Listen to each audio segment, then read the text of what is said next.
morning. Good morning. I just want to start by thanking all of you for coming to support such an amazing event. Every year it seems to grow larger and larger, and I just want to thank you all because it's people like you guys that can help Peggy and Nick and the organization do what they do for people like us. As she said, October 2005 was a horrible month, the worst month ever. And when I got that call, I found out that I could have lost my best friend that day. And basically they told me not to expect him to come home or to live. So I didn't know what to do. And we had our baby. At that time she was 10 months old. And then our son, and I was just like, oh my gosh, what am I gonna do? My best friend is gone. He's gonna be gone, and I can't be there because he's so far away, and I didn't know how to get there. It took several days before I was actually able to see him at Walter Reed. And when I did see him, I could not even, I didn't even know that was him when I looked at him. It was just horrible, and I was scared to death. So for several weeks, he was in a medicated coma, and I was there with him over and over, all day long, all night long, because he wouldn't stay calm when I was away. So I literally had to hold his hand all day long. And with our little one right there in the room with me in her stroller. So it was a very long recovery, and we're still recovering. And we probably always will from what had happened. But after a couple months, I got in contact with a family. They actually contacted me, and I was like, what is this? Who does that? And it was a family that wanted to help. It was a person that wanted to help us.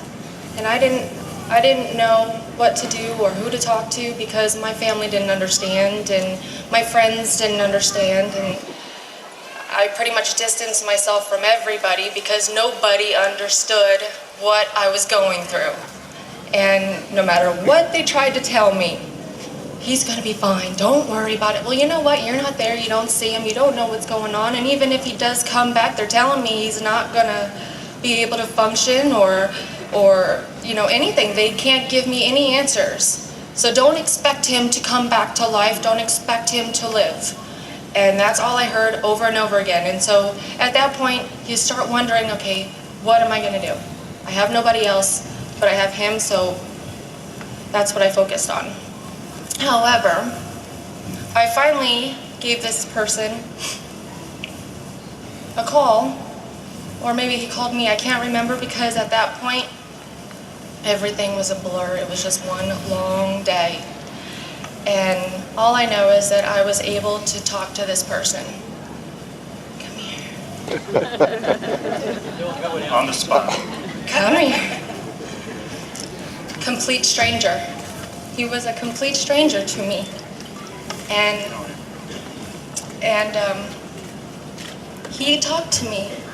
He was there every night when I got back from the hospital on the phone. And I swear he knew when I was coming in that room because I was gonna get a call from him, I knew. And all it was, what's going on? Are you okay? He was there for me to vent. He was there for me to cry, and I'm like, oh my gosh, you know, this stranger. I'm crying to this stranger, you know? And, poor guy. And then, you know, I was able to talk to his wife, and we got in, you know, it was just like, I was able just to talk to them. And it took so much off my shoulders to be able to talk to somebody that I thought understood or was just there to listen. And it was maybe a few months after we got out of the hospital, he was able to come home, we decided to move to Delaware, and we lived in Arizona. And we moved there, and come to find out, we were an hour and a half away from this angel. Still a little long, but I know. We'll fix that one day, I'm sure. But we showed up at his door, and we kind of surprised him, and we've been together ever since. And they are our family.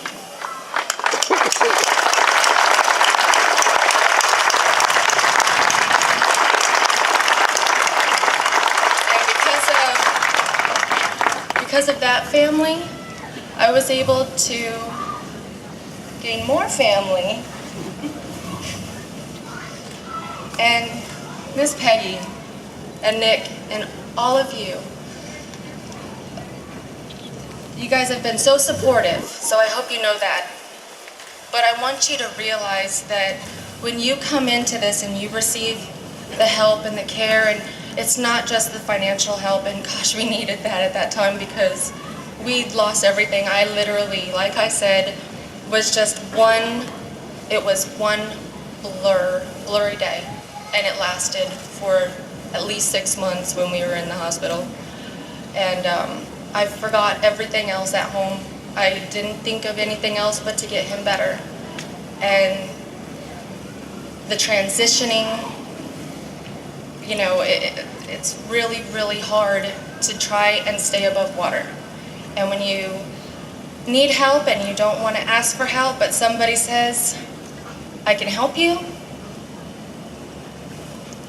and you let them. you were very stubborn. She was. Didn't make it easy. But they did help me.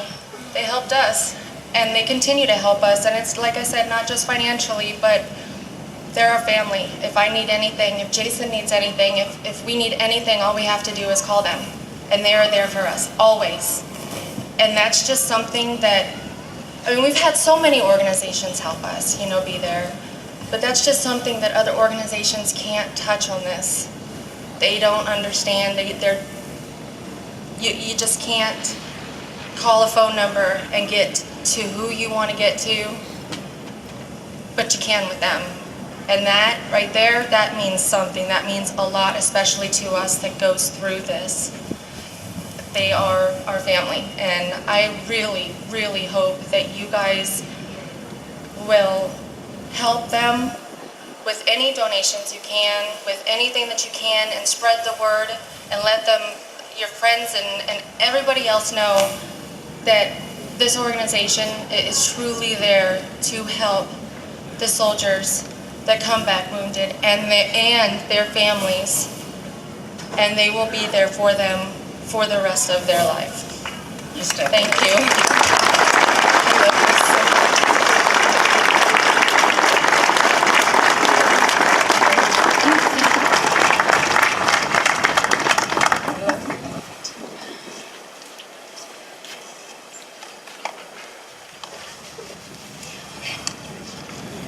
Thanks, guys.